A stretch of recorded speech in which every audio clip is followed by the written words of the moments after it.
राजा हरिश्चंद्र की ऐतिहासिक कहानी। सत्यवादी राजा हरिश्चंद्र की कहानी सदियों से अनुकरणीय है। सत्य की चर्चा जब भी कहीं जाएगी, महाराजा हरिश्चंद्र का नाम जरूर लिया जाएगा। सूर्यवंशी सत्यव्रत के पुत्र राजा हरिश्चंद्र, जिन्हें उनकी सत्य निष्ठा के लिए आज भी जाना जाता है, उनकी सत्य के प्रति निष्ठा उनके युगों बाद भी सत्य का प्रतीक बनी हुई है। इनका युग त्रेता माना जाता है। राजा हरिश्चंद्र अयोध्या के प्रसिद्ध सूर्यवंशी राजा थे, जो सत्यव्रत के पुत्र थे। ये अपनी सत्यनिष्ठा के लिए अडिग रहे और इसके लिए उन्हें अनेक कष्ट सहने पड़े। ये बहुत दिनों तक पुत्रहीन रहे, पर अंत में अपने कुल गुरु वशिष्ठ के उपदेश से एवं वरुण देव की उपासना से इन्हें पुत्र प्राप्त हुआ। सत्यवादी राजा हरिश्चंद्र सच बोलने और वचन पालन के लिए मशहूर थे। उनकी प्रसिद्धि चारों तरफ फैली थी। ऋषि विश्वामित्र ने राजा हरिश्चंद्र की प्रसिद्धि सुनी। वे स्वयं इसकी परीक्षा करना चाहते थे। राजा हरिश्चंद्र हर हालत में केवल सच का ही साथ देते थे। अपनी इस निष्ठा की वजह से कई बार उन्हें बड़ी बड़ी परेशानियों का भी सामना करना पड़ा, लेकिन फिर भी उन्होंने किसी भी हाल में सच का साथ नहीं छोड़ा। वे एक बार जो प्राण ले लेते थे, उसे किसी भी कीमत पर पूरा करके ही छोड़ते थे। राजा हरिश्चंद्र ने सत्य के मार्ग पर चलने के लिए स्वयं तक को बेच दिया था। इनकी पत्नी का नाम तारामती था और पुत्र का नाम रोहिताश्व। ये दोनों भी धार्मिक चरित्र के थे। राजा हरिश्चंद्र ने यदि स्वप्न में भी वाग्दान कर दिया, यानी वचन दे दिया, तो भी पीछे नहीं हटते थे। ऋषि विश्वामित्र की शक्ति से राजा हरिश्चंद्र ने सपना देखा कि उन्होंने अपना सारा राजपाट विश्वामित्र को दान में दे दिया है। अगले दिन जब विश्वामित्र उनके महल में आए, तो उन्होंने विश्वामित्र को सारा हाल सुनाया और साथ ही अपना राज्य उन्हें सौंप दिया। जाते जाते विश्वामित्र ने राजा हरिश्चंद्र से दान उपरांत दक्षिणा में 500 स्वर्ण मुद्राओं की मांग की।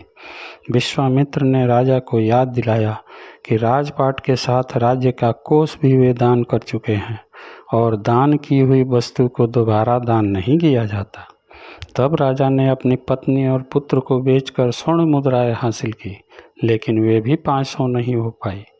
राजा हरिश्चंद्र ने खुद को भी बेच डाला और सोने की सभी मुद्राएं विश्वामित्र को दान में दे दी। अपनी मर्यादा को निभाया। राजा हरिश्चंद्र ने खुद को जहां बेचा था, वह स्मशान का चंडाल था, जो 100 दाह के लिए आए मृतक के परिजन से कर लेकर उन्हें अंतिम संस्कार करने देता था। एक रात्रि को सर्प के काटने से राजा के पुत्र की मृत्यु हो गई। असहाय रानी तारा रोती बिलखती अपने पुत्र को स्मशान में अंतिम क्रिया के लिए लेकर जा रही थी। काली अंधियारी रात में जोरों की बारिश हो रही थी।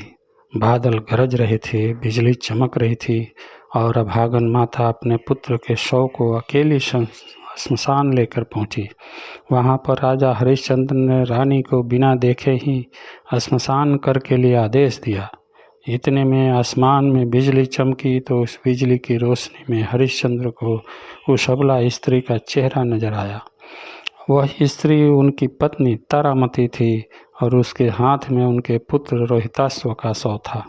अपनी पत्नी की यह दशा और पुत्र के शव को देखकर हरिश्चंद्र बेहद भावुक हो उठे। उस दिन उनका एकादशी का व्रत भी था और परिवार की इस हालत ने उन्हें हिला कर रख दिया। उनकी आंखों में आंसू भरे थे, लेकिन फिर भी वह अपने कर्तव्य की रक्षा के लिए आतुर थे। भारी मन से उन्होंने अपनी पत्नी से कहा कि जिस सत्य की रक्षा के लिए उन्होंने अपना महल राजपाट तक त्याग दिया, स्वयं और अपने परिवार को बेच दिया, आज यह उसी सत्य की रक्षा की घड़ी है। राजा हरिश्चंद्र ने अपनी पत्नी से कहा कि तुम्हें स्मशान में अपने पुत्र के अंतिम संस्कार के लिए निर्धारित कर देना ही होगा। रानी तारा कर के रूप में अपनी साड़ी का टुकड़ा फाड़ कर देने की कोशिश करती है। उसी समय आकाशवाणी हुई और स्वयं ईश्वर प्रकट हुए और उन्होंने राजा से कहा, हरिश्चंद्र, तुमने सत्य को जीवन में धारण करने का उच्चतम आदर्श स्थापित किया है। तुम्हारी कर्तव्य निष्ठा महान है। तुम इतिहास में अमर रहोगे और राजा की ली जाने वाली दान वाली परीक्षा तथा कर्तव्यों के प्रति जिम्मेदारी की जीत बताई। हरिश्चंद्र ने ईश्वर से कहा, अगर वाकई मेरी कर्तव्य निष्ठा और सत्य के प्रति समर्पण सही है तो कृपया इस स्त्री के पुत्र को जीवन दान दीजिए। इतने में रोहिताश्व जीवित हो उठा। ईश्वर की अनुमति से विश्वामित्र ने हरिश्चंद्र का राजपाट भी उन्हें वापस लौटा दिया। महाराज हरिश्चंद्र ने स्वयं को बेचकर भी सत्यव्रत का पालन किया। यह सत्य एवं धर्म के पालन का एक बेमिसाल उदाहरण है। आज भी महाराजा हरिश्चंद्र का नाम श्रद्धा और आदर के साथ लिया जाता है। लोग कहते हैं, चंद्र टरे सूरज टरे, टरे जगत व्यवहार, पै दृढ़ व्रत हरिश्चंद्र को, टरे न सत्य विचार।